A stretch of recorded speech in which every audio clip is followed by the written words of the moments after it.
우리가 누구입니까? 문재인 좌파 독재 정권에 맞서 최전방에서 목숨 걸고 싸운 진짜 자유 대한민국 수호정당입니다. 우리가 누구입니까? 박근혜 대통령 탄핵 무효와 무죄 석방을 외치는 진짜 보수정당입니다.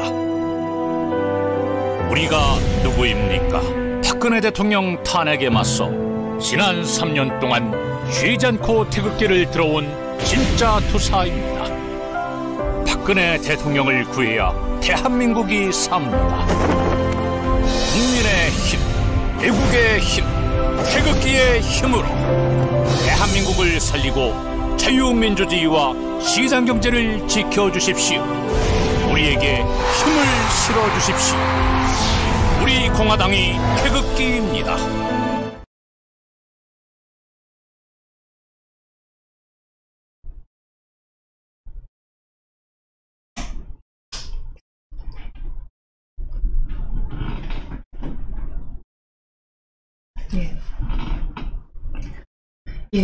안녕하십니까. 오늘도 우리공화당 라이브를 시청해주셔서 감사합니다.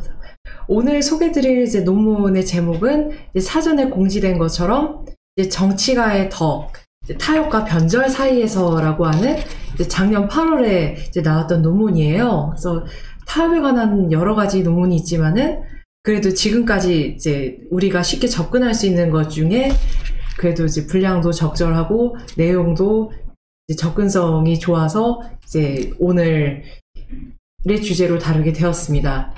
한 가지 주의할 점은 오늘의 주제는 결코 타협하자가 아니에요. 그래서 이 논문을 갖다가 우리가 함께 읽어보고 내리는 결론을 먼저 말씀드리면 타협을 잘하자입니다. 왜 타협을 잘해야 되는가? 지금 우리공화당이 처해 있는 여러 가지 상황이 있는데 굉장히 경각심을 갖게 해주는 그런 경각심을 갖게 하는 몇 가지 뉴스가 있어서 지금 한 5가지 정도를 먼저 알려드리고 시작하려고 해요. 그래서 참고자료를 틀어주시기 바랍니다. 그래서 먼저 참고자료를 한번 보시겠습니다. 그래서 여기 보시는 게 문제의 기사 1번이라고 했는데 이게 무슨 상생과 통일 폴리뉴스라는 데서 2019년 8월에 나온 기사예요. 이 유성엽이란 사람은 민생당이 되기 전에 그 무슨 변화 희망의 대한정치연대라는 곳에서 나온 사람인데 지금 그 민생당의 전신에서 뭐라고 했느냐면 가짜 보수, 가짜 진보 몰아내고 중도개혁 세력 중심으로 가자라고 돼 있어요.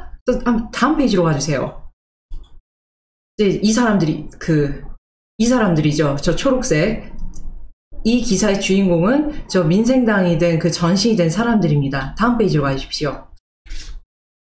그래서 보면은 뭐 가짜 보수, 가짜 진보를 몰아내고 중도 세력 중심으로 가자.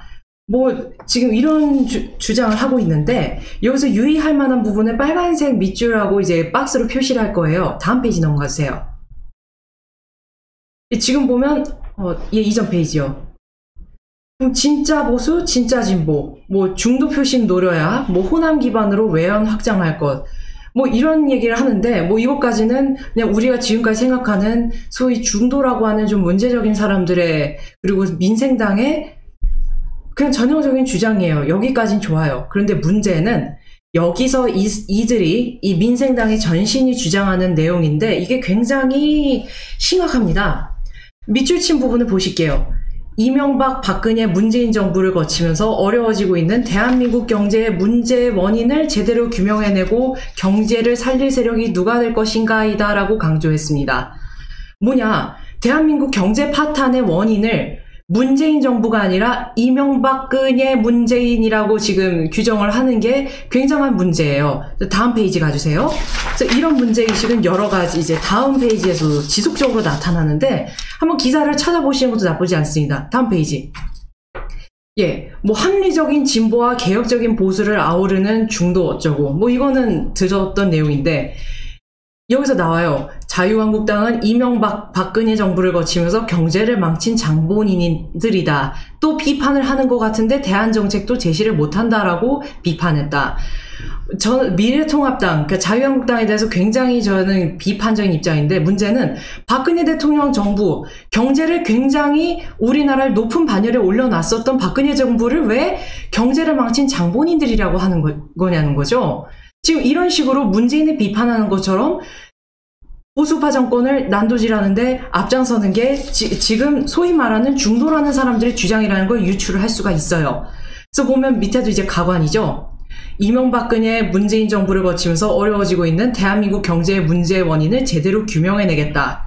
경제를 살릴 세력이 누가 될 것인가, 뭐 정치적인 변화의 의미를 둬야 된다. 한마디로 대한민국 경제의 문제의 원인을 박근혜 대통령, 이명박 정권, 이런 것까지 다 끌어들이는 거예요. 이게 이 중도를 표방하는 사람들의 논리입니다. 그러면서 가짜 보수, 가짜 진보를 몰아내자라고 주장을 하고 있어요. 예, 다음 장 가주십시오. 그래서 보면은 이 가짜 진보, 가짜 보수라는 것에 대해서 문재인 씨도 얘기를 했는데, 문재인이 보수를 불태우겠다라고 했다는 것이 태극기 집회에서도, 그리고 우리 스스로도 굉장히 잘 알고 있을 거예요. 지금 화면에 보시는 부분은 이제 지난 대선 때 문재인과 홍준표가 이제 TV 토론에서 했던 내용을 동아닷컴에서 기사화한 건데요. 다음 페이지 가주세요. 지금 보면 문재인이 보수를 불태우자라고 했던 게 아니라 그 워딩의 전체가 가짜 보수를 불태우겠다라고 했었어요. 그래서 이 전체 내용이 세금 안 내고 위장 진입하고 어쩌고 저쩌고 경제 망치고 안보 망쳐온 가짜 보수 정치 세력을 거대한 횃불로 모두 불태워버리자라고 말했다. 이게 2016년 11월 26일에 서울 청계광장의 촛불 집회 광장에서 문재인 씨가 한 얘기였어요. 그러면은 끄덕끄덕이냐, 맞는 말인가 하고 끄덕끄덕거릴 게 아니라, 문재인 씨 정권은, 문재인 씨는 이걸 뭐라고 하느냐, 이 가짜 보수 정치 세력이 지난 보수 정권 적폐다, 곧 박근혜 정권이고 이명박 정권이다 라고 주장을 하고 있는 겁니다. 굉장히 놀랄만한 일이죠. 그러니까 이게 단지 보수를 불태우겠다가 아니라 기존의 보수를 가짜 보수로 규정하고 불태우겠다라는 굉장히 이중적이고 교묘한 일들이 벌어지고 있는 거예요. 너는 가짜다라고 오히려 보수들한테, 진짜 보수들한테 프레임을 씌우고 있는 거죠. 그래서 그 다음 기사 한번 보시겠습니다. 다음 페이지 가주세요. 예, 그 다음에는 이제 나오는 게 월간 중앙에서 기사화된 거예요. 2020년 5월 17일, 이제 2주 정도 됐습니다. 2주 정도 된 기사인데, 이제 보수 진영 필패 구도 탈출법, 한국판 제3의 길 진보우파로 거듭나라가 이 월간 중앙시사 매거진의 제목이에요. 여기까지는 좋아요. 근데 문제는 이 기사를 쓴 사람이 김형준 명지대 교양대학 정치학 교수라는 것을 유념해서 봐야 합니다. 다음 페이지 가주세요. 여기까지는 맞는 말 하는 것 같아요. 한국 보수는 무능하고 오만하며 분열했기 때문에 졌다.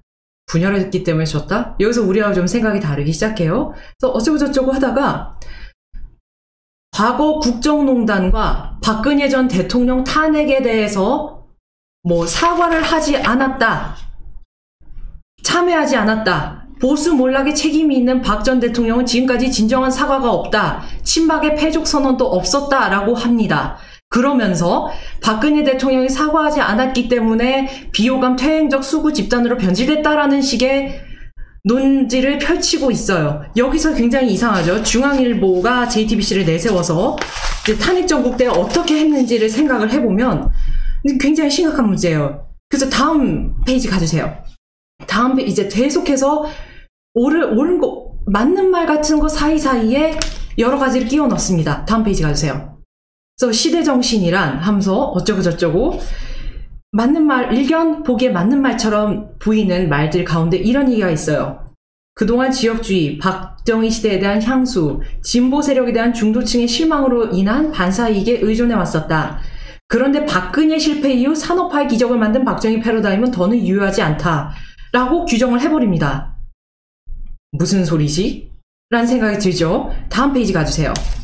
그래서 같은 기사예요. 역시 다음 페이지, 이제 다음 페이지. 그러면은 여기서 뭘로 보수를 재건하겠다는 거냐라는 데서 여기에 이 사람의 본심이 나옵니다. 이 김영준 씨의. 그렇다면 보수는 어떻게 재건돼야 하나? 기존의 보수우파에서 진보우파라는 제3의 길로 가야 한다. 제3의 길이란 그 중도를 말하는 거예요. 뭐 시장경제와 자유민주주의라는 정통보수의 가치로는 부족하다. 시대가 빠르게 변하고 미래에 대한 불안감이 큰 진보 성향의 30대, 40대 젊은 세대를 포용하기 위해 관성에 갇힌 생각에서 벗어나 변화가 필요하다. 중도를 선점하기 위한 대전환에 나서야 된다. 이 대목에서 영국 노동당을 배울 필요가 있다. 어쩌고저쩌고 하다면서 이제 우클릭을 한 영국 노동당 예를 들면서 내리는 결론. 한국 보수는 중도를 향해 좌클릭해야 한다로 결론이 납니다. 즉, 김영준 명지대 교수가 주장하는 진보우파란 중도를 향해 좌클릭하는 것, 그리고 자유민주주의와 시장경제라는 정통보수의 가치로는 부족하다라고 하면서 주장을 하고 있는 거예요. 그리고 이것을 월간중앙에서 기사화했습니다. 중앙일보가 JTBC가 어떤 회사인지는 알고 계실 거예요, 여러분. 그래서 뭐 도덕성을 회복해야 된다, 뭐 이런 얘기까지 나오는데 그 다음 페이지 가주세요. 굉장히 찜찜한 부분이 하나 있어요. 또 한번 다음 페이지 가주세요. 보수의 노무현이 나와야 된다라고 주장을 하면서 진보 세력들은 노무현의 비극적 죽음과 노무현 정시 진보를 살렸다고 생각한다라고 합니다. 이 대목의 본 목적이 뭐냐는 거죠. 이런 의도가 불순한 기사를 쓴 사람이 김영준 명지대 교양학과 정치학 교수예요. 근데 뭐 그것까지는 그렇다 쳐요. 그런데 이 사람이 그러면은 이런 말을 함으로써 어떤 목적을 갖고 있냐가 중요한데, 지난 2020년 2월에 국회보의 동일인물이 김영준 교수가 기사를 싣습니다. 다음 페이지 가주세요. 네이버에서도 보실 수 있고, 뭐 이제 국회 도서관에 가서도 전자도서관에서 무료로 보실 수 있어요.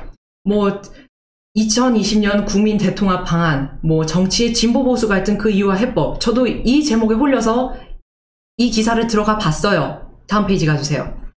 그랬더니 보수 진보 갈등이 심화되는 이유. 처음에는 이런 얘기를 해요. 정치공학만 있고 정치 철학은 없다. 진영의 논리에 빠진 극한 대립과 투쟁만 있고 대화 타협에 기하면 협치는 없다. 이런 얘기가 나오는데, 일단 협치라는 얘기에서 굉장히 찜찜합니다. 지금까지 우리에게 협치라는 얘기한 사람 중에 별로 좋은 일 한 사람을 제가 잘 못 봤거든요. 그런데 그 다음 페이지 가주세요. 이 사람의 목적을 위한 첫 번째 논리가 나와요. 보수 진보 갈등이 심화되는 이유. 첫째, 견제받지 않은 대통령의 절대 권력 때문이다. 대통령제가 효율적으로 운영되기 위해서는 견제와 균형의 대원칙이 지켜져야 한다. 이거는 제왕적 대통령제 주장하던 사람입니다. 다음 가주세요. 그래서 이 사람의 목적이 뭐냐? 대통령의 권력 분산 위에 개헌에 착수해야 한다. 다음 페이지 가주세요. 진보와 보수 간의 갈등을 접고 공존과 통합의 정치로 가기 위해 본질적으로 견제받지 않는 대통령의 제왕적 권력을 분산시키기 위해 개헌에 착수해야 된다라는 결론을 내립니다. 이 개헌이라는 것은 내각제 개헌이 혹은 이원집정부제 개헌이 될 가능성이 굉장히 높죠. 이런 걸 하는 사람들은 마치 진보와 보수가 무슨 필요 없는 이유로 싸운다. 마치 그들이 굉장히 소모적인 이유로 싸워서 국민을 도외시하는 것처럼 얘기하지만 현실은 그렇지 않았어요. 이런 사람들이 있다는 것을 유념하고 우리는 이제 타협과 변절을 올바르게 구분을 해야 됩니다. 그래서 우리는 비판적으로 읽기 위해서 이제 정치가의 덕, 타협과 변절 사이에서라는 논문을 읽어보도록 하겠습니다. 이제 참고자료를 내려주세요. 예, 기승전결 개헌으로 가는 사람들은 굉장히 문제가 있어요. 이 사람들은 자기의 목적을 위해서 계속해서 현상을 끼워 맞추고 있죠.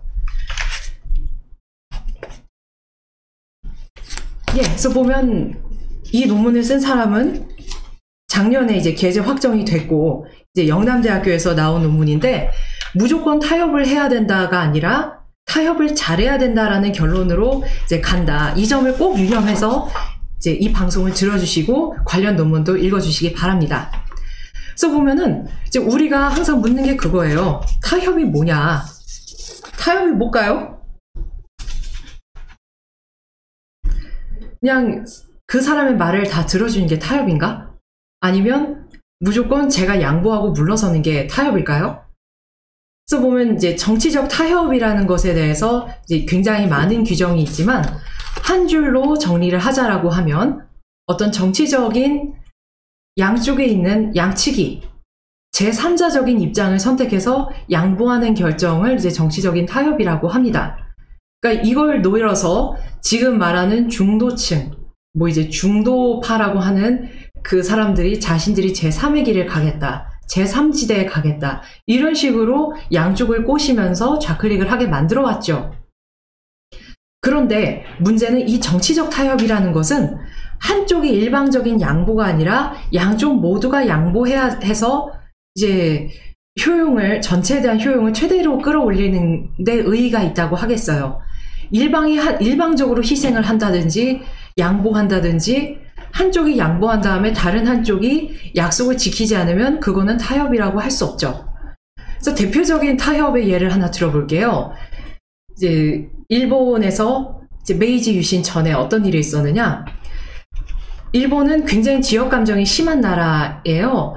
나라가 정말 수백 개의 지역으로 갈려져서 그 봉건 영주들이 서로 패권 경쟁을 벌여왔고, 그것은 이제 도쿠가와 막부가 들어와서도 이제 그 지역 토호로 그 영주로 남았어도 이제 다이묘들이 통치했을 때도 마찬가지였어요. 근데 그 중에 힘이 강했지만 특히 사이가 안 좋았던 게 이제 초슈번이라는 곳하고 사츠마번이라는 곳이 있었어요.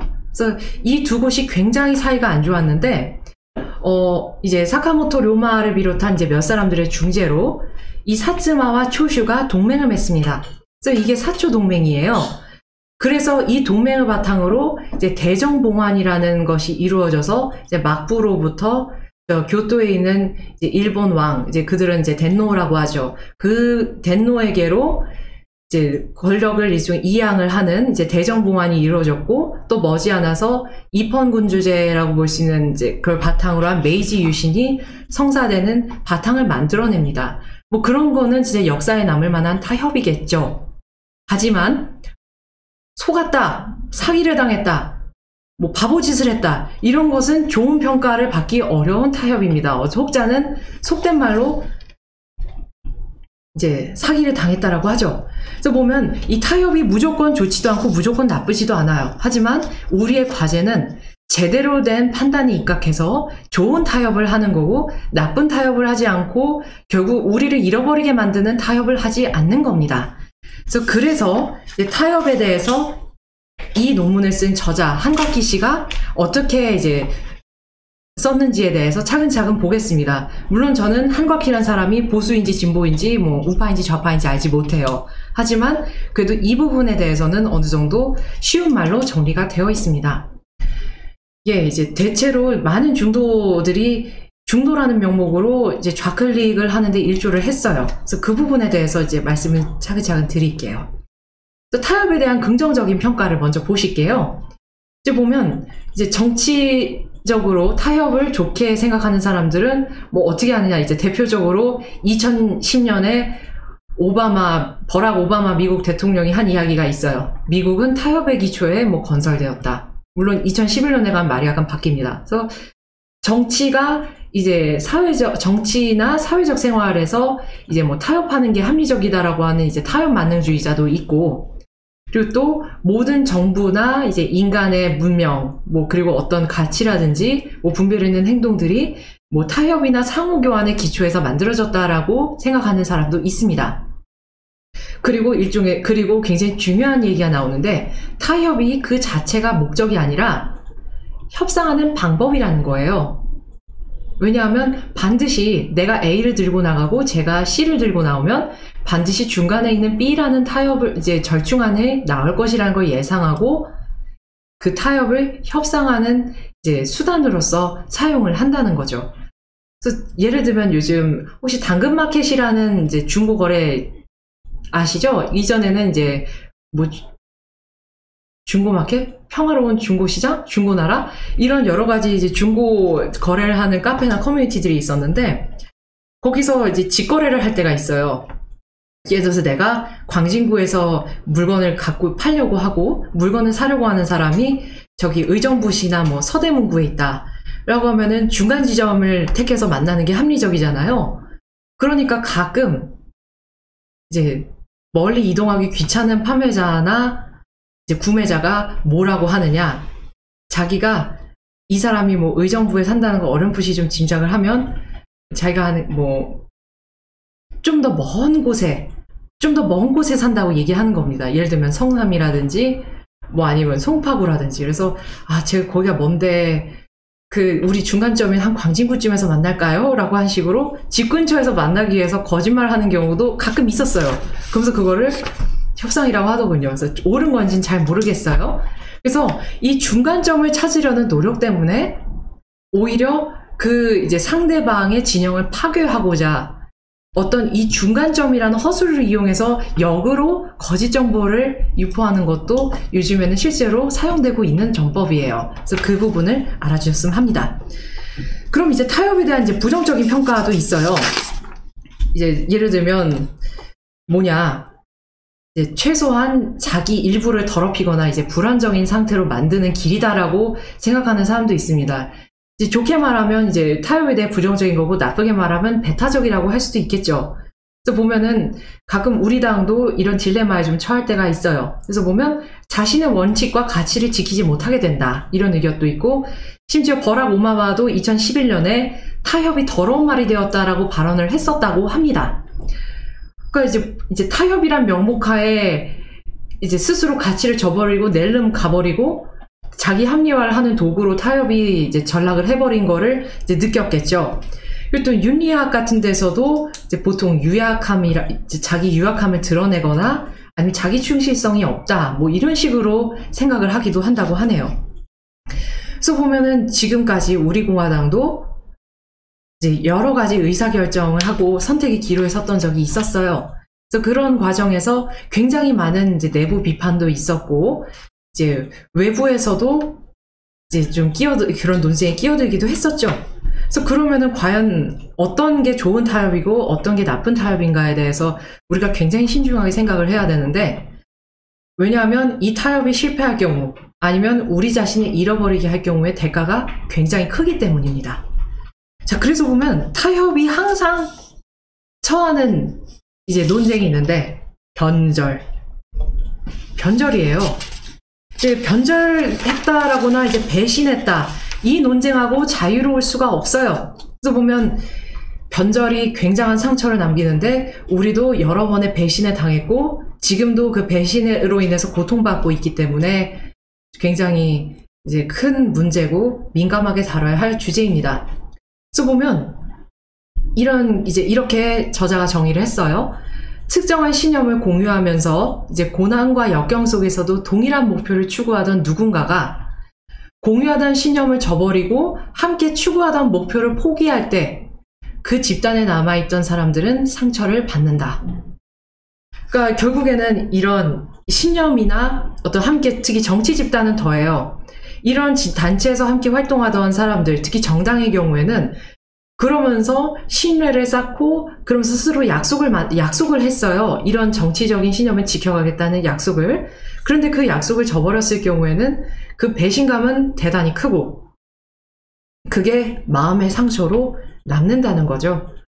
지금 우리 당에도 제가 굳이 이름을 밝히지 않겠습니다만 수많은 배신자들이 있었어요. 혹자는 배신자라기보다는 처음부터 여기에 우리 당을 점령하러 온 점령군일 수도 있었고, 어떻게 보면 내부에서 무너뜨리기 위해서 온 트로이 목마일 수도 있었을 거예요. 아니면 배신자일 수도 있었겠죠. 지금도 이제 그런 배신 행위는 참 안팎을 넘나들면서 행해지고 있는데, 때문에 이런 변절의 상처는 우리가 이제 어떤 타협이나 정치적인 의사결정을 할 때 이제 굉장한 고민이자 이제 짐으로 다가올 수가 있는 거예요.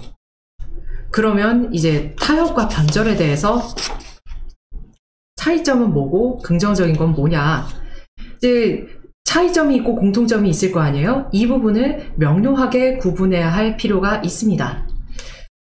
이제 먼저 비판의 대상이 되는 이제 타협이 있어요. 예를 들어서 우리가 변절이라고 취급하는 타협이 있겠죠. 그래서 이 타협에 대한 부정적인 면을 보면 자기 원칙하고 신념을 이제 포기를 하고 다른 사람의 의견에 이제 맞추는 것, 그리고 아니면 신념이나 소신을 지키지 못하는 것, 그리고 또 때로는 이제 외부 유혹에 넘어가는 것들이 이제 대체로 비판의 대상이 됩니다. 그럼 반면에 이제 긍정적인 타협이 뭐냐? 이제 그럼 타협의 긍정적인 면을 봤을 때는 이게 정치적인 활동에 굉장히 중요한 요소를 차지한다는 거예요. 예를 들어서 양측 진영이 첨예하게 대립을 할 때 이 대립을 조정해서 어떤 합의를 도출해내서 결과물을 만들기 위해서 또 타협 능력이 굉장히 필요하다는 거죠. 그래서 보면은 이 정치라는 게 근본적으로 대립에 조정하고 합의를 도출하기 위한 과정이기도 하기 때문에 타협 능력이 없으면 또 그 자체가 또 정치가 아니라 어떤 맹목적인 의견의 주장의 반복만이 될 수 있다. 그 점에 있어서 타협은 정치에 있어서 빼놓을 수가 없어요. 그래서 우리는 그 점을 인지하고 있어야 됩니다. 물론 타협이 모든 것을 해결해준다는 타협 만능주의는 이제 배격이 되어야 할 수 있어요. 그러면 이 타협과 변절의 차이점은 뭐냐? 이제 먼저 공통점을 말씀드릴게요. 그 기존의 것을 이제 포기하는 일을 통해서 무언가를 얻으려고 하는 게 타협과 변절의 공통점이에요. 그렇다면 변절은 뭐냐? 타협은 뭐냐? 먼저 타협부터 말씀을 드리면 반드시 서로 양보해서 합의점을 찾는 겁니다.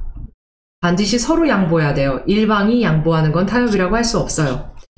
그리고 이제 서로 어느 정도 이제 합의할 수 있는 정도의 포기를 통해서 합의점을 도출해야 되는데, 왜냐? 아무리 좋은 정책이라도 합의점을 얻지 못하면 실행이 되지 않기 때문이에요.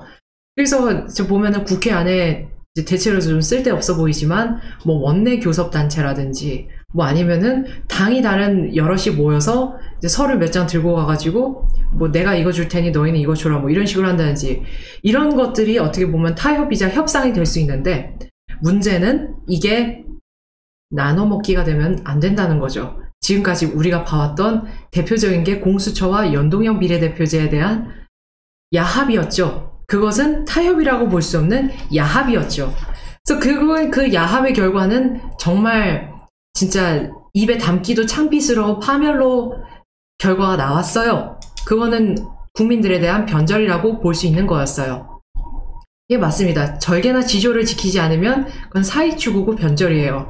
아니면 좋은 뜻으로 했다고 해도 결과가 변절이 돼버리면 그거는 이제 바보짓이라고 역사의 내용한 평가를 받겠죠. 그럼 이제 변절은 뭐냐? 이전에 가졌던 신념이나 목표를 저버리는 겁니다. 그런데 이게 뭐냐면 자기가 추구하던 신념이나 목표랑 맞바꿀 자기 이익이 존재하는 거예요. 예를 들어서 그런 게 있죠. 우리 당에 와서 저는 우리공화당의 신념을 지지합니다. 우리공화당과 가치가 같습니다. 이러면서 굉장히 듣기 좋은 말씀을 많이 하시다가 갑자기 뭐 어디 큰 당에서 공천 준다니까 냉큼 가버리고, 그리고 또 누가 우리공화당 같이 욕하자 뭐 이런 식으로 하니까 바로 욕하면서 거기서 또 이제 어떤 사익을 추구하고, 이런 모습들이 참 있었을 거예요. 결국엔 이것도 변절이라고 볼 수 있습니다. 어떤 개인이 아니라 최소한 함께했던 신념에 대한 변절 행위라고 저는 생각을 하고 있어요. 그리고 또 자기 탐욕 때문에 신념이나 목표를 저버리는 경우도 있고, 또 이제 역사적으로 보면은 자기의 부와 명성을 유지하기 위해서 자기 민족을 배신하고 탄압하는 경우도 있죠. 보면은 사실은 모택동 인민의 배신자라는 책이 있어요. 제가 그걸 사서 읽고 있는데 그 중국어로 된 이름들이 너무 익숙지 않아서 읽기가 힘든데, 만약에 그 책의 내용이 사실이라면 마오쩌둥도, 그러니까 모택동도 자기 권력을 위해서 자기 민족을 배신한 짓을 했다는 얘기더라고요. 그래서 굉장히 그런 사례가 많이 있죠. 그 다음엔 또 이런 얘기들이 또 굉장히 중요한 함의점이 있다고 하는데, 이런 행동을 하는 사람들은 이미 그들이 자기 자신을 먼저 배신했다는 거예요. 불교에서 보면은 이제 이런 얘기가 있는데, 불기자심이라는 말이 있어요. 자기 자신을 기만하지 말라. 모든 종류의 배신자와 변절자들은 가장 먼저 자기 자신을 배신하는 데서 시작합니다. 이런 이제 이야기가 있는데 결국 변절은 해서는 안 되겠죠. 그리고 그럴수록 이제 경각심을 이제 가지게 되는 거예요. 좋은 타협을 해야겠다. 변절하면 안 됩니다. 그럼 이제 그 다음에 나오는 게 이제 자기 충실성이라는 개념인데, 그럼 이제 타협을 하는 데 있어서 여러 가지 중요한 것들이 있단 말이에요. 그리고 여러 가지 내가 타협을 하면서 내 것을 포기해야 된다면, 일정 부분 포기를 하고 일정 부분 양보를 해야 된다면 그 대상이 정말 우리가 분통 터져하는 몹쓸 놈들일 수도 있어요. 그러면 무엇이 중요하고 무엇이 주변적인 것인가, 그런 것에 대해서 우리가 이제 정해야 되겠죠. 그래서 그때 등장하는 먼저 소개해드릴 개념이 자기 충실성입니다. 자기한테 충실하다. 근데 이게 개념이 뭐냐? 그 저자가 설명하기를 자기 충실성이란 자신이 자신의 것으로 여기는 혹은 자신의 정체성을 형성하는 가치나 원칙에 충실하게 행동하는 것을 자기 충실성이라고 합니다. 그리고 이제 도덕적, 이제 윤리적으로 봤을 땐 내가 믿고 실행하고자 하는 어떤 도덕적인 가치나 의지를 말하는 것이죠. 그래서 보면 예를 들어서 내가 우파다 이러면 우리가 우파의 가치나 원칙에 충실하게 행동할 때 우리는 자기 충실성을 가집니다. 그리고 저 문재인이나 뭐 아니면 저 이제 좌파 나부랑이들이 이제 자기들의 좌파적인 가치나 원칙에 충실하게 행동할 때 그들은 좌파적으로 자기 충실성을 가집니다. 그래서 보면 이 자기 충실성이라는 면에서 이제 볼 때 지금까지 보수 우파랑 저 좌익 빨갱이들이랑 자기 충실성만 놓고 비교해 봤을 때 좌파들, 빨갱이들, 그리고 온갖 간첩놈들의 자기 충실성은 굉장히 압도적으로 높아요. 기겁을 할 정도로 높아요. 좌파 행동을 하는 자기 자신에 도취되어 있죠. 이제 진보라고 이제 하면서. 그런 걸 보면 이제 우파의, 그리고 이제 보수 우파 진영의 자기 충실성에 대한 어떤 인지가 필요한 상황이에요. 그래서 자기 충실성에 3가지 요소가 있다고 합니다. 이 자기 충실성에 대해서도 뭐 책이랑 논문이 한 보따리 있겠죠. 그래서 여기서 다 논하진 않지만 간략하게 3가지 요소를 소개하는데, 이제 첫 번째, 자기 자신을 잘 표현할 수 있는 가치나 원칙에 관여 혹은 헌신되어야 한다. 뭔 소리야. 하여튼 뭐 무슨 관여하느니 헌신하다니 좀 이런 거 쉬운 말, 뭐 선뜻 막 바로 직관적으로 이해가 안 되잖아요. 그러니까 이거를 좀 쉽게 표현을 해보면, 내가 보수우파다라고 하면 보수우파 정당에 가 있어야 되는 거예요. 그리고 내가 나는 사회주의야 라고 하면 사회주의 노선을 추종하는 당에 가야 되는 거예요.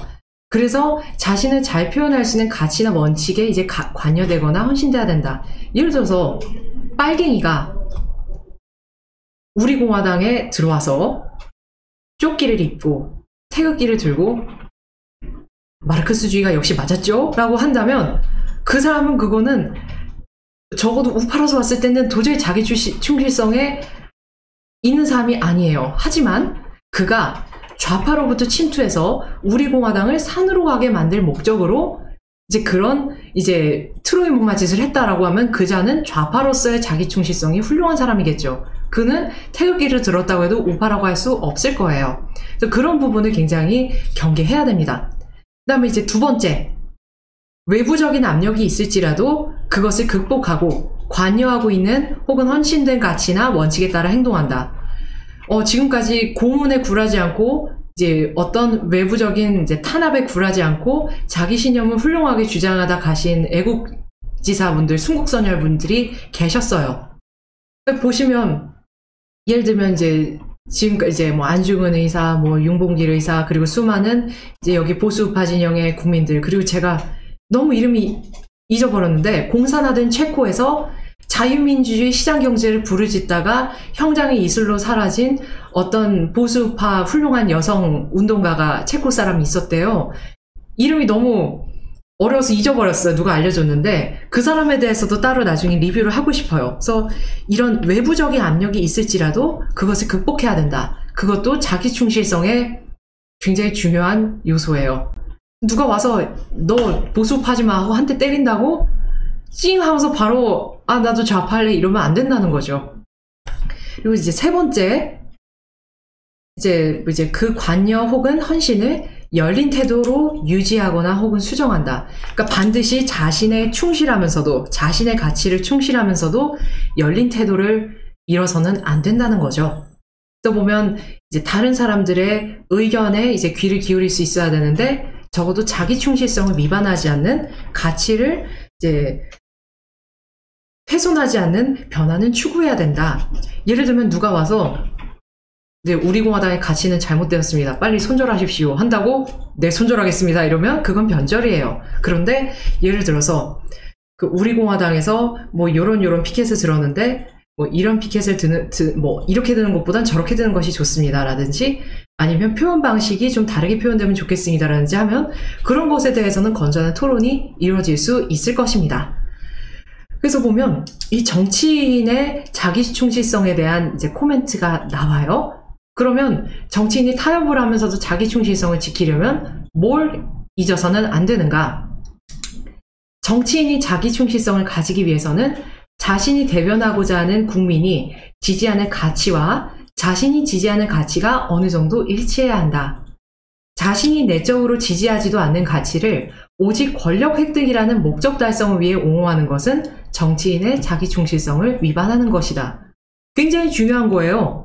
지금 앞서 보셨던 기사들을 보면 자, 좌클릭합시다 라고 이제 끌고 가요. 그 교수분이. 그런데 국민들이 좌클릭을 원하지 않는데 정확히 그 정치인을 지지하는 그리고 자신이 대변하고자 하는 국민들이 지지하는 가치가 좌클릭이 아닌데 좌클릭을 하겠습니다라고 하면은 그거는 자기 충실성을 자신한테 이제 자기 충실성을 갖추지 못한 거예요. 그리고 자기가 저 빨갱이죠, 저 빨갱이 정책이야 라고 속으로 생각하면서도 아 이거 권력을 획득해야 돼, 이제 집권해야 돼, 뭐 의석 얼마 확보해야 돼 이러면서 아 역시 이 가치도 훌륭하죠, 중요하죠 라고 하면서 옹호를 해버리면 이것도 일종의 자신에 대한 변절이라는 거예요. 응? 제 엄마가 있어요? 제 엄마는 유튜브 못하는데? 하여튼 계속 하겠습니다. 그래서 보면 굉장히 중요한 말이 나와요. 뭐 멘탈 미도우라는 사람이 이런 얘기를 했다고 하는데 우리가 타협해야 할 때가 언제인가에 대해서도 고려해야 한다. 타협을 아예 안 할 수는 없지만 타협을 언제 해야 되는지, 뭐에 타협을 해야 되는지가 굉장히 중요하다는 겁니다. 물론 이 부분에 대한 연구가 쉽지는 않죠. 그 타협에 대해서 굉장히 중요한 엄밀한 평가가 있어야 되니까요. 그러면 뭐가 좋은 타협이냐? 바람직한 타협을 위해서 이제 정치인이 가져야 할 이제 조건들, 이 특성들에 대해서 말씀을 드리지 않을 수 없어요. 그럼 뭐가 좋은 타협이냐? 뭐 말은 좋다. 그런데 결국에는 뭐가 좋고 뭐가 제대로 된 타협인지 규정하지 않으면 이 논의가 아무 의미가 없어요. 왜냐하면 또 뭐가 좋은 타협이냐 가지고 또 싸울 테니까요. 그래서 이제 저자는 한 8가지 정도 되는 거를 쭉 정리를 해놨어요. 이제 정치인이 자기 충실성을 잃지 않으면서 어떻게 해야 좋은 타협이냐. 첫 번째, 바람직한 정치적 타협은 나쁜 동기에서 이루어져서는 안 된다. 예, 일단 동기가 좋아야 돼요. 그런데 문제는 정치인들도 영악하기 때문에 이런 것들을 공부를 했던 사람들이 많기 때문에 이제 영악하게 국민을 속입니다. 동기를 속이죠. 아, 저는 이런 의미에서 너무 마음이 안 좋아서 더 이상 이런 것들을 묵고할 수 없어서 이런 정책을 주장하게 됐습니다. 뭐 여기 입당하게 됐습니다. 뭐 이래요.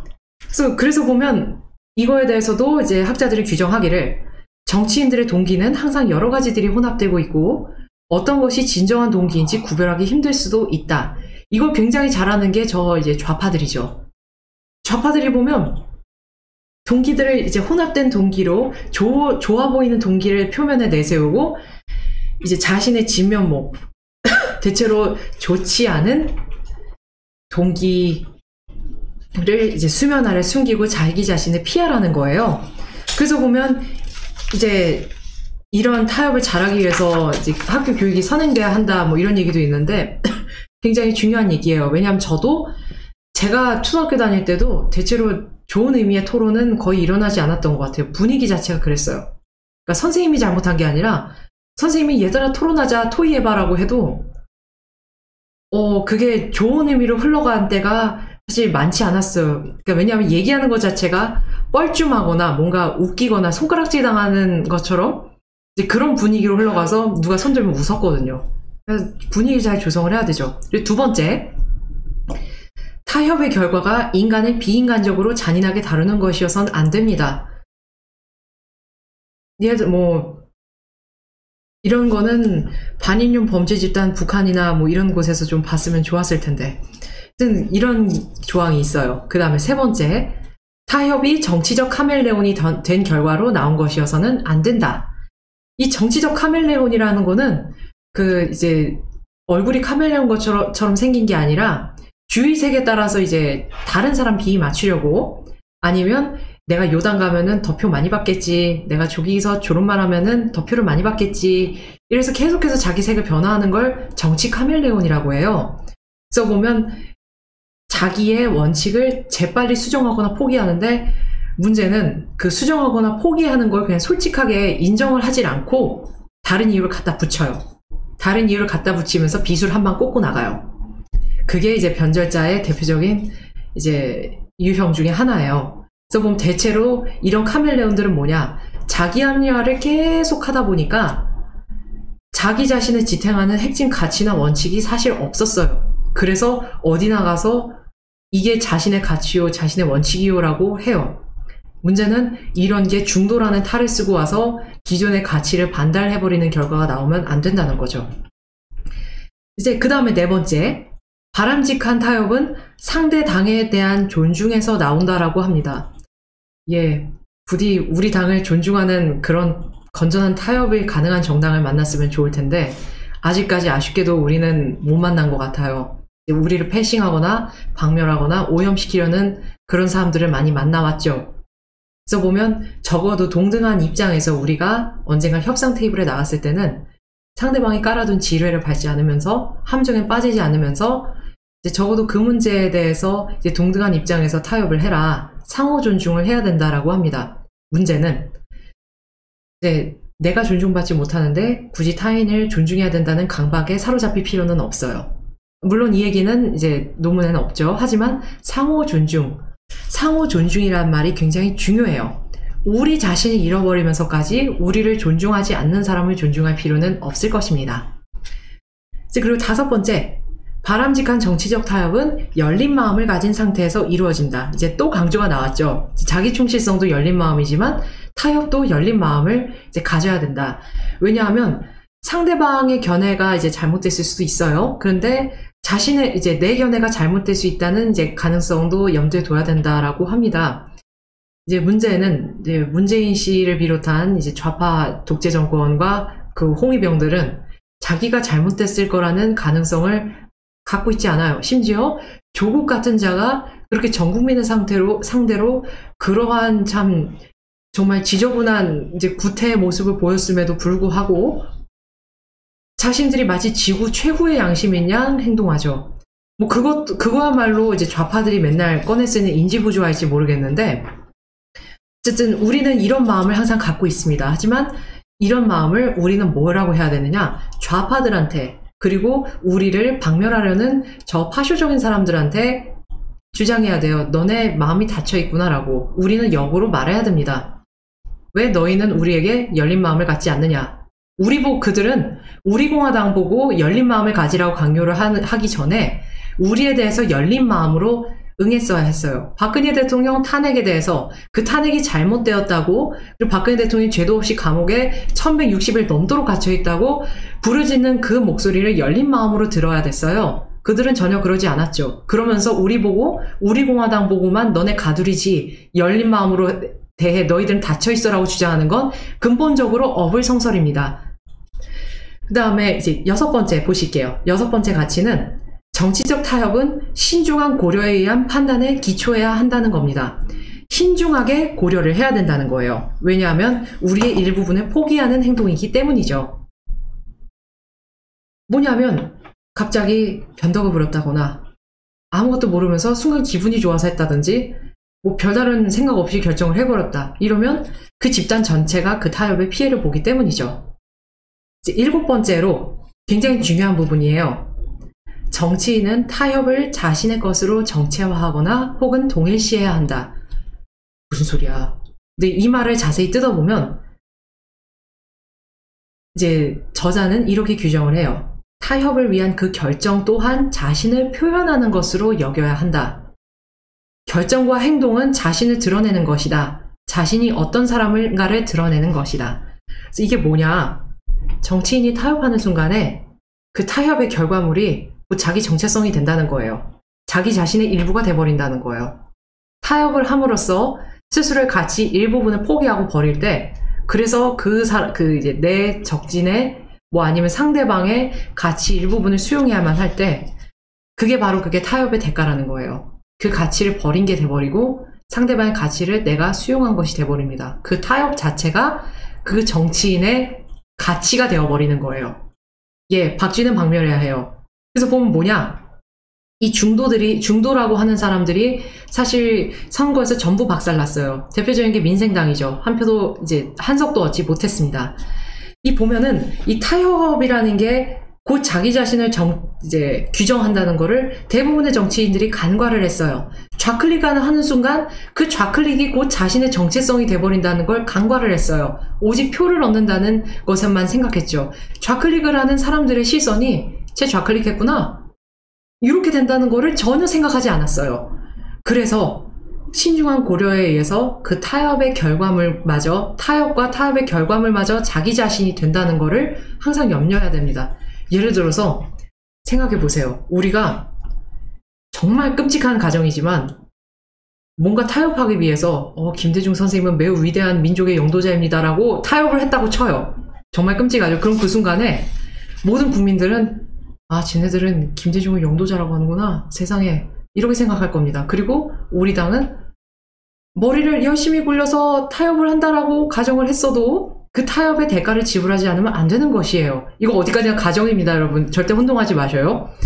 그러니까 그러기 때문에 어설픈 타협, 잘못된 타협을 했다가는 그 타협에 매몰돼서 우리도 함께 진짜 산으로 가버릴 수 있다는 점을 명심해야 합니다. 이제 그리고 마지막 8번. 정치적 타협이 자기 충실성을 해치는 것이어서는 안 된다. 6번, 7번하고 연관되는 것이죠.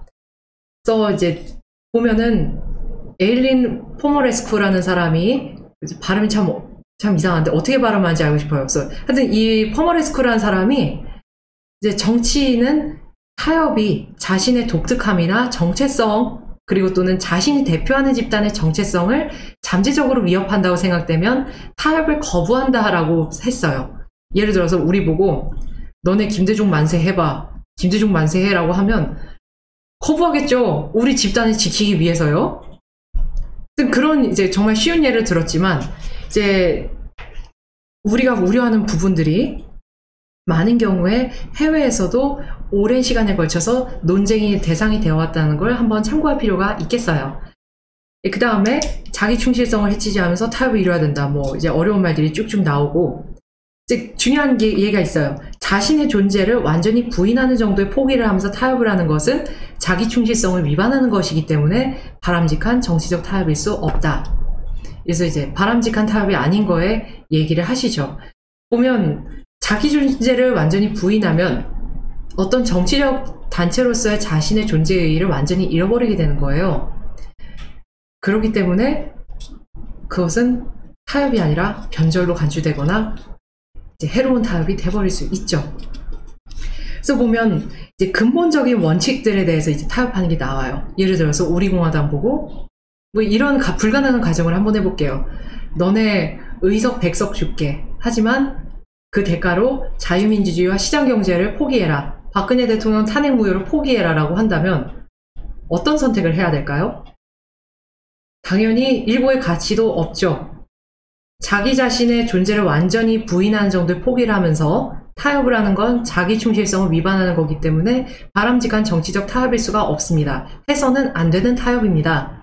우리가 의석을 얻고자 투쟁하는 것도, 우리가 먼 미래의 수권정당을 바라보면서 투쟁하는 것도, 우리가 원하는 가치를, 박근혜 대통령 탄핵 무효, 자유민주주의, 시장경제, 더 진짜 행복한 대한민국, 더 발전한 대한민국을 위해서 그 수단으로서 우리가 정당을 만들었고, 그 수단으로서 힘을 얻기 위해서 의석을 배출하기 위해, 혹은 어떤 지방, 이제 지선 혹은 이제 총선에서 당선자를 배출하기 위해서 각고의 노력을 해오고 있어요. 그런데 너네 자유민주주의 시장경제와 박근혜 대통령 탄핵 무효를 포기해라. 그럼 의석을 주겠다. 이런 식의 불가능한 가정을 이제 가정해 봤을 때 결코 이런 거는 일고의 여지가 없는 거죠. 그 순간에 우리 공화당은 자신의 존재의 의의와 이제 자아를 잃어버리기 때문인 거예요. 우리가 지금까지 스스로를 지탱해온 가치들을 배신하는 것이기 때문입니다. 그러면 뭐 미래통합당하고 다를 바가 없지 않겠어요?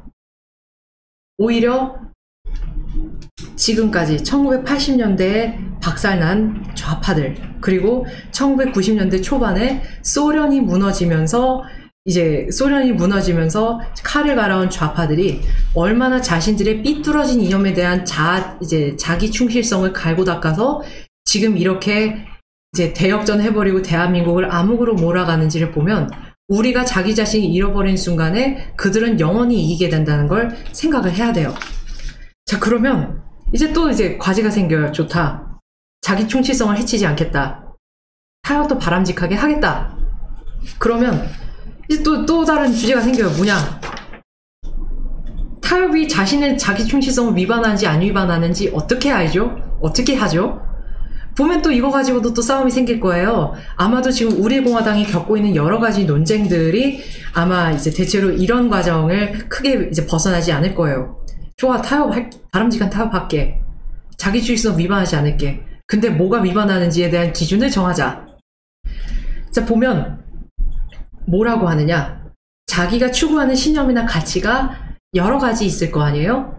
그러면 그 중에 핵심적인 것하고 주변적인 것을 정해놔야 됩니다. 핵심은 이제 핵심이 있고, 그 다음에 주변에 그 핵심을 이루기 위한 수단적인 가치들이 이제 빼곡하게 이제 단계적으로 있겠죠. 예를 들어서 한 가지, 제가 이제 뭐 쉬운 말로 이사를 했을 때, 이사를 하면서 제일 먼저 사야 될 가구, 뭐 버려야 될 것들, 이런 것에 대해서 순위가 있잖아요. 그런 것처럼 우리공화당의 목표나 비전도 1, 2, 3, 4, 5, 6 뭐 이런 식으로 순번이 있을 거고, 뭐 그 중에 순번을 매길 수 없는 중요한 가치들이 한 뭉텅이로 있을 거고, 그래서 그 순번으로 어떻게 이렇게 순번이나 덩어리로 규정된 가치들을 이루기 위해서 단계별로 수립한 목표들이 있을 거예요. 그런 것들이 이제 가치고 핵심과 주변부로 구분할 수가 있겠죠. 그런데 이제 여기서 우리가 협상을 해야 되는 거는 이 중심부가 아니라 이 주변부입니다. 이 주변부의 부산적인 가치를 만들어서 그것들을 키워서 이걸 양보의 여지로 만드는 거예요. 그래서 협상용 카드를 만드는 겁니다. 그래서 이 양보의 여지를 만들어 놓고 이제 거기서 핵심적인 건 무슨 일이 있어도 지키고, 딱 협상 테이블로 나갔을 때 우리 가치를 계속 주장하다가 도저히 합의점이 없어서 다 산으로 가게 생겼다. 이랬을 때 좌파들이 하는 것처럼 우리도 주변부에 포기해도 되는 정도의 협상용 카드를 딱 던지는 거예요. 이거 줄 테니까 너 이거 내놔. 이거 줄 테니까 이거 우리 꼭 같이 지켜야 되는 건데 이거에 대해서는 너네 침해할 생각 꿈도 꾸지 마. 이런 식으로. 그럼 뭐냐? 우리가 협상용 카드를 많이 만들어야겠네?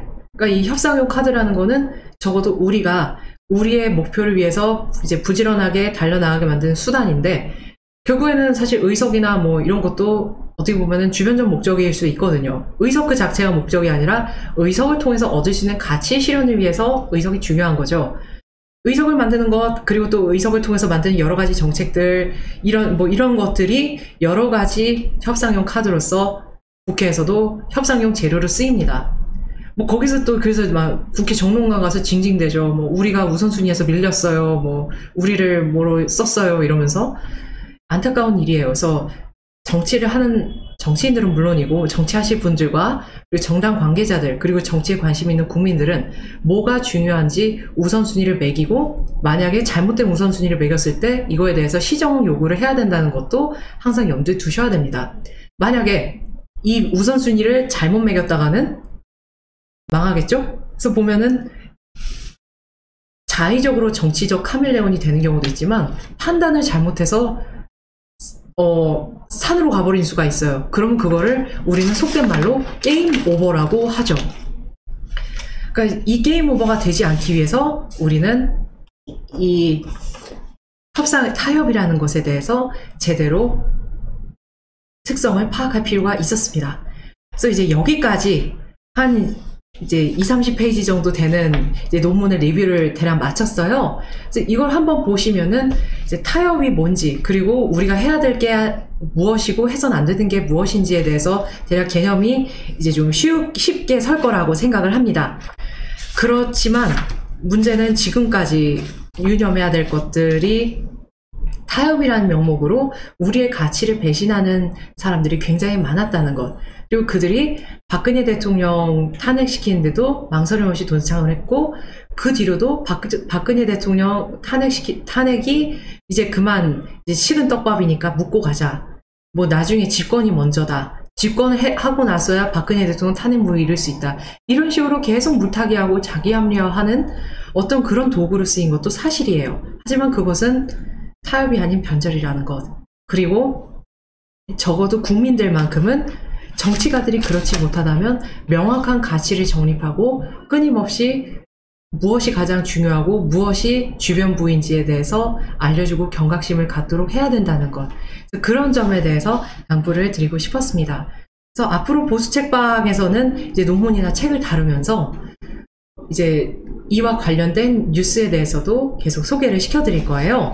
그래서 마지막 이제 이 코너를 마치기 전에 굉장히 좀 심각한 의도를 알 수 없는 기사를 마지막으로 하나 이제 보여드리고 이제 읽어드리고 마치려고 합니다. 지금 자신이 이제 진보 무슨 칼럼니스트 무슨 에세이스트라고 주장하는 사람이 쓴 신동아에다 쓴 칼럼인데 제목이 보수 박정희 아닌 진보 박정희 되찾아라예요. 무슨 소리지? 하고 제가 읽어봤어요. 근데 뭐라고 하느냐? 오늘의 보수 정치는 양주 마시던 박정희에 가까워졌다라고 하면서 주장을 하고 있는 거예요. 기괴하죠? 그래서 뭐라고 하느냐? 5.16의 잘 살아보세는 혼자 말고 함께였다라고 주장을 하고, 그리고 무슨 뭐 5.16에서는 밥도 있었지만 시도 있었다. 뭐 군사정변 권력을 잡고 강하게 해버린 헌정질서 문란 행위, 민주화 운동에 대한 탄압 등이 정당했다는 뜻은 아니다. 뭐 5.16은 가치 중립적인 의미에서 정신사적 사건이기도 했다는 말이다. 그 의미를 새기고 배울 건 배우되 반성할 건 반성해야 보수 진영 더 나아가 진보 그리고 대한민국의 미래가 있다. 이런 식으로 굉장히 이상한 논조로 칼럼을 썼어요. 이 사람이. 뭐라고 하느냐? 5.16이 군사정변이라고 하고 권력을 잡고 강화하기 위한 벌인 헌정질서 문란 행위가 있었다고 하고 민주화 운동을 탄압했다라고 주장을 하면서 반성할 건 반성해라라고 보수 진영을 향한 이제 뭐 자신의 무슨 뭐 충고다 이런 식으로 계속 하고 있는데, 그래서 길게도 써놨습니다. 이 기사를. 그래서 일견 보면은 어떤 사람들은 고개를 끄덕끄덕 할 수도 있겠죠. 그러면서 중간에 하는 말이 뭐라고 하느냐? 흑수저는 흑수저에서 벗어날 수가 없는데 복지예산 좀 축내는 게 뭐가 대수인가? 라는 말이 나오고, 그리고 마지막으로는 후반부에 가면 뭐라고 하느냐? 뭐 보수가 성공에 도취한 나머지 자신의 근본을 잃어버렸다라고 하면서 뭐 박정희가 처음 집권할 당시 그들은 보수가 아니었다. 혁신적인 젊은 피였고 뭐 공정하고 활기찬 시장 경제를 선사하겠다고 약속했으며 어쩌고 한 뒤에 오늘날의 보수 정치는 시바스리가를 마시던 박정희에 훨씬 가까워져 있다. 이런 식으로 규정을 해버립니다. 마치 박정희 대통령이 무슨 진보였지만 보수로 타락했다. 이런 식의 프레임을 씌운다고 저는 생각이 드는데, 이런 것을 진보 청년이 보수에게 보내는 충고다. 이런 식의 논조로 칼럼을 썼어요. 저는 이곳에 동의하지 않습니다. 예, 위키백과에서조차 군사정변이 나오는데 위키백과는 사용자들이 이제 수정을 할 수가 있어요. 근데 문제는 위키백과뿐만이 아니라 뭐 이제 온갖 이제 대백과 사전 이런 데서도 이제 김영삼 정권에서 군사정변으로 규정한 이래 심지어 교과서에까지도 그렇게 나오고 있다는 거죠. 지금 이런 기사들을, 기분 나쁜 기사들을 소개해 드리는 이유는 모두 함께 기분 나쁘자가 아니라 이런 식의 가치의 혼란을 계속해서 야기시키고 그러면서 우리 보고 타협하자라고 할 겁니다. 그러면서 그 타협을 하기 위해서 국민을 끌고 올 겁니다. 국민을 위해서 타협하자. 이때 우리가 어떤 것을 지켜야 하고 어떤 것을 포기할 수 있을 것인지에 대해서 우리는 준비하지 않으면 안 됩니다. 비록 이제 우리 공화당이 많이 힘든 길에 놓였지만은 부단히 노력을 해서 반드시 대한민국의 바른 가치를 세울 수 있을 때 비로소 우리 공화당뿐만 아니라 대한민국도 다시 살아날 것으로 확신합니다. 여기까지 이제 오늘 방송을 들어주셔서 감사합니다. 다음 주에도 변함없이 이제 오후 4시에 보수책방 다음 책으로 찾아뵙겠습니다. 감사합니다.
잠시 안내 말씀 드리겠습니다.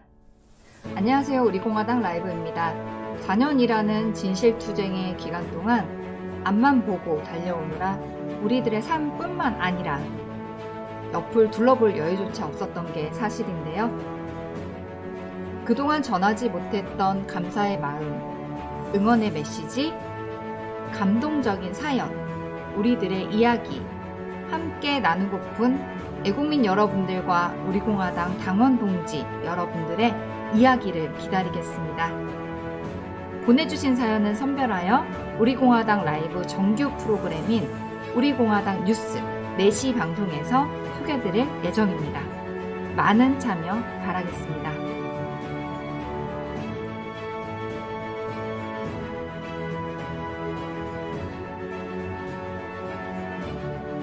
보내주실 곳은 주소 서울특별시 영등포구 국회대로 640 준빌딩 5층 우리공화당 라이브 담당자 앞으로 보내주시면 되시고요.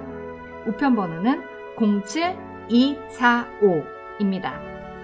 이메일 주소는 vip1002030@naver.com입니다. 많은 참여와 성원 부탁드립니다.